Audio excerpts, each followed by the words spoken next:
Bismillahirrahmanirrahim. Assalamualaikum warahmatullahi ta'ala wabarakatuh. Alhamdulillahi rabbil alamin. Assalatu wassalamu ala asrafil anbiya wal mursalin wa ala alihi wa sahbihi ajma'in, amma ba'du. Yang kami hormati Ketua Yayasan Pendidikan Islam Nurul Dolam, yang kami hormati juga Kepala MA Nurul Dolam, Ibu Hafifah SPD, yang kami hormati Pengelola Pendidikan Nurul Dolam, Bapak Muhammad Holil Asyari SE, dan rekan-rekan guru MA Nurul Dolam sekalian. Semoga selalu dalam lindungan Allah. Amin, amin ya rabbal alamin. Tidak lupa juga buat panitia-panitia Matsama Daring MA Nurul Dolam tahun ajaran 2020-2021, OSIM Nurul Dolam, yang sangat-sangat saya banggakan dan sangat-sangat luar biasa, dan apresiasi atas kegiatan ini sudah memfasilitasi semuanya. Kegiatan Matsama Daring Matsama 2020. Baik, pertama-tama marilah kita panjatkan puja dan puji syukur kehadirat Allah Subhanahu wa Ta'ala, di mana berkat rahmat, taufik serta hidayahnya kita bisa melakukan kegiatan Matsama Daring tahun ajaran 2020 ini dengan keadaan sehat walafiat. Kedua kalinya semoga tetap tercurahkan kepada Sang Baginda Agung, Baginda Akhirus Zaman, yang telah mengangkat kita dari alam jahiliyah menuju alam ilmiah, yaitu dengan adanya Islam dan iman.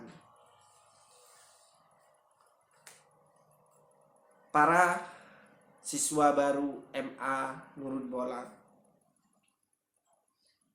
saya haturkan selamat datang di MA Nurul Dolam.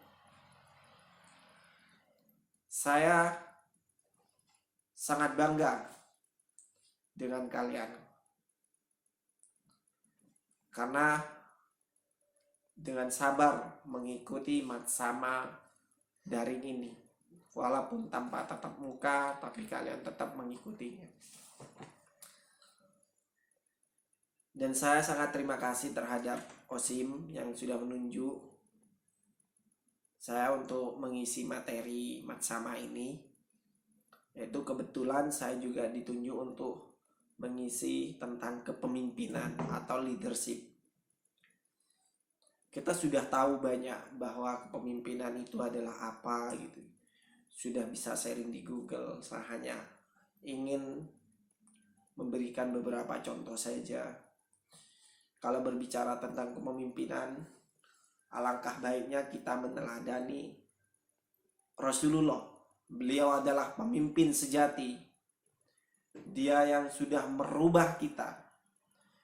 Dia adalah orang yang telah merevolusi kita. Di mana awalnya dulu belum ada ilmu, mereka semuanya jahiliyah. Sekarang diangkat menjadi alam yang penuh terang benderang. Jadi pemimpin sesungguhnya umat Islam itu adalah Rasulullah.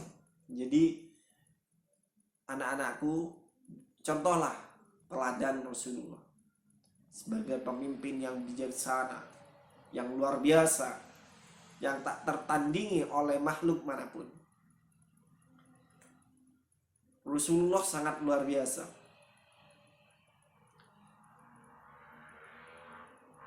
Bahkan Saking luar biasanya, ketika ada orang yang mencaci beliau, beliau tidak marah. Menghina beliau, beliau tidak marah. Justru beliau mendoakannya. Itulah Rasulullah. Kemudian kita bisa mengambil teladan sahabat Abu Bakar As-Siddiq. Ketika setelah wafat Rasulullah, beliaulah pemimpin umat Islam pada masa itu. Yaitu Abu Bakar itu dikenal dengan pemimpin yang sangat bijaksana. Pemimpin yang sangat bisa mengajak musyawarah. Terus beliau juga yang menyatukan umat Islam saat itu, karena umat Islam sempat goyah karena wafatnya Nabi Muhammad SAW.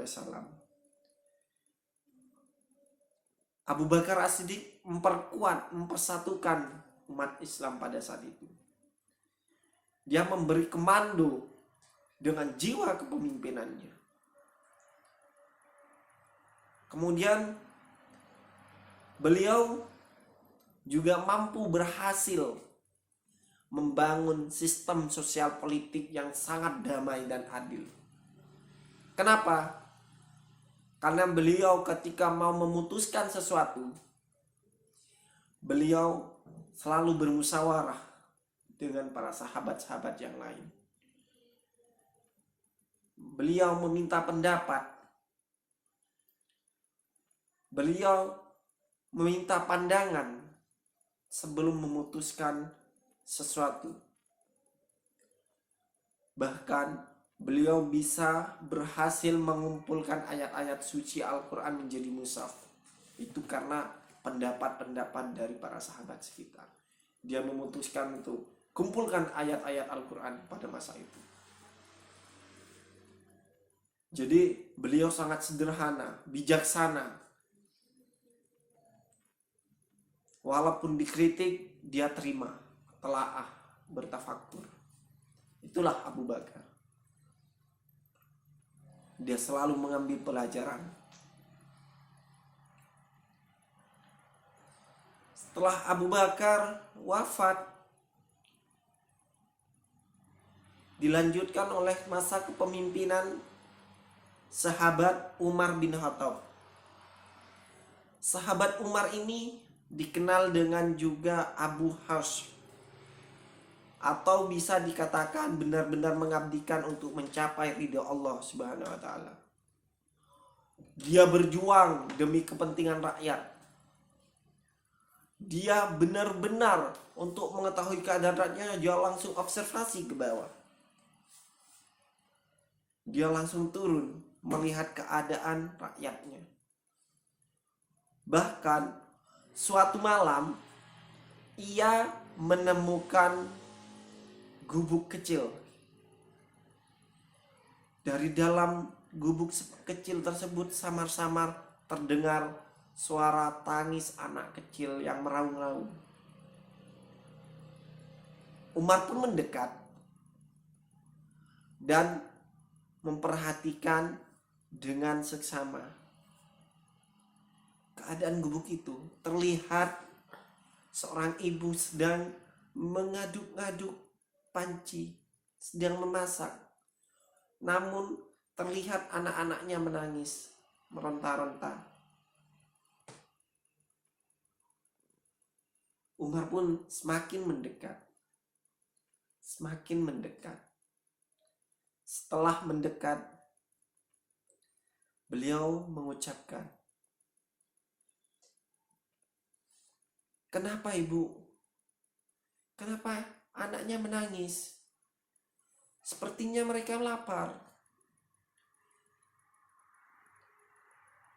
"Ya, memang dia sedang lapar," kata ibu tersebut. "Kenapa tidak diberikan makanannya?" "Di sini tidak ada makanan." "Lah, ibu sedang apa? Kan sedang memasak." "Sampai kapanpun ini tidak akan pernah matang. Setelah dilihat ternyata batu. Kagetnya luar biasa Umar. Kenapa ibu memasak batu? Kami nggak punya makanan, nggak punya bahan bakaran. Dengan menangis ibu itu. Ini gara-gara Umar bin Khattab sebagai pemimpin yang tidak adil, yang tidak bisa melihat rakyatnya. Hati Umar langsung terenyuh. Ya Allah, saya sangat berdosa terhadap rakyat. Sampai ada yang kelaparan. Dia langsung bergegas kembali ke Baitul Mal, ke tempat makanan sembako. Dia langsung mengambil makanan tersebut, meminggulnya sendiri, dan langsung kembali ke gubuk kecil itu, memberikan kepada ibu itu. Ini bu, silahkan dimasak bu untuk anak-anaknya, dia kelaparan. Subhanallah, sang ibu itu langsung berterima kasih, sangat berterima kasih. Kemudian Umar berbicara, mulai besok ibu pergi ke Baitul Mal di istana untuk mendaftar sebagai penerima sembako setiap bulan. Itulah Umar. Ketika turun langsung melihat keadaan rakyatnya, dia langsung sigap menangani masalah rakyatnya. Sangat sederhana, keras tapi lembut. Umar bin Khattab, Abu Bakar, Umar bin Khattab. Kemudian sahabat Utsman bin Affan yang dikenal dengan sangat kaya raya, saudagar yang sukses. Dia menjadi pemimpin, tapi justru tidak sombong. Dia justru selalu bersedekah, membagi-bagikan harta pribadinya demi rakyat. Dia mengorbankan hartanya untuk perjuangan, untuk kedamaian rakyatnya. Sangat dermawan. Bahkan kalau bulan puasa full 30 hari, dia bersedekah, memberi buka puasa secara gratis, dan memberi sedekah kepada orang-orang yang iktikaf di masjid. Bahkan dia sering membangun masjid-masjid, merenovasi Masjidil Haram beberapa kali. Itulah Utsman. Abu Bakar, Umar bin Khattab, Utsman bin Affan, kemudian Sayyidina Ali, yang dikenal sukses merancang kurikulum pendidikan. Dia sangat alim, sehingga dia bisa membuat buku pertama kali yang merancang, membentuk buku tentang nahwu sharaf, tentang ketatabahasaan, sehingga orang-orang bisa dengan mudah membaca ayat suci Al-Quran pada masa itu.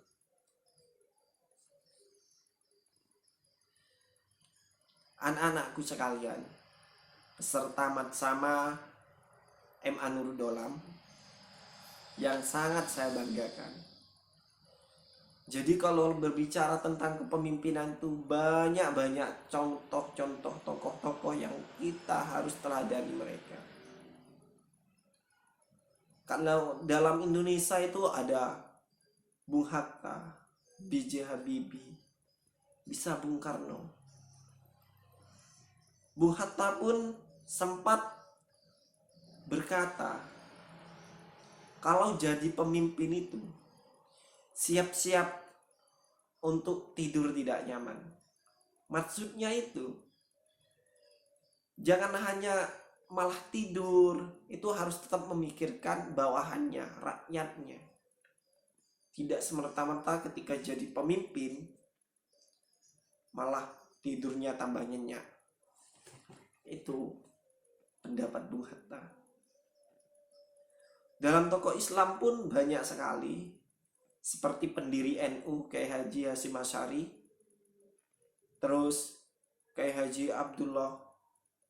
Abdul Wahab Hizbullah, salah satu pendiri NU yang sangat tegas ketika itu memimpin santri-santrinya untuk berjuang merebutkan kemerdekaan.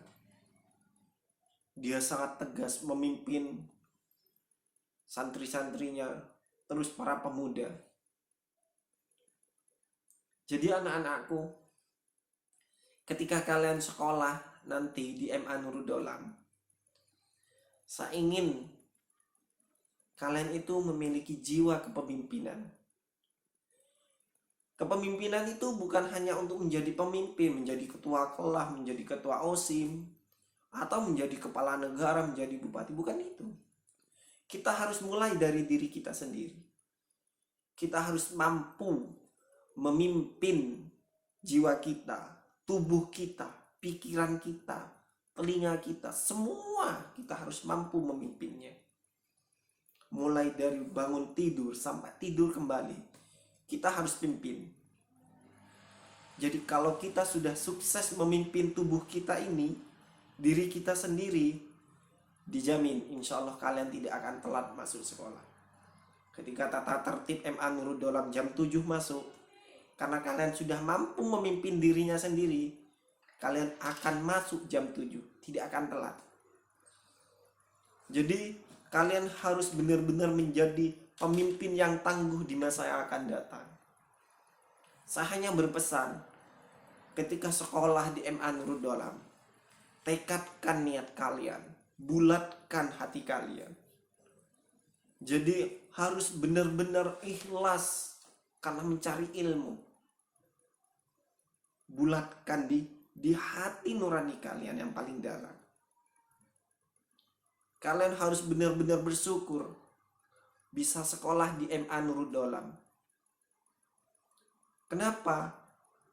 Karena prosesnya sangat panjang sebelum kalian sampai ke Matsama ini. Harus mendaftar online, gagal. Daftar lagi, gagal.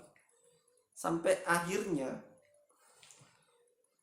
kalian diterima. Terus untuk para laki-laki juga harus siap menjadi pemimpin keluarga di masa yang akan datang.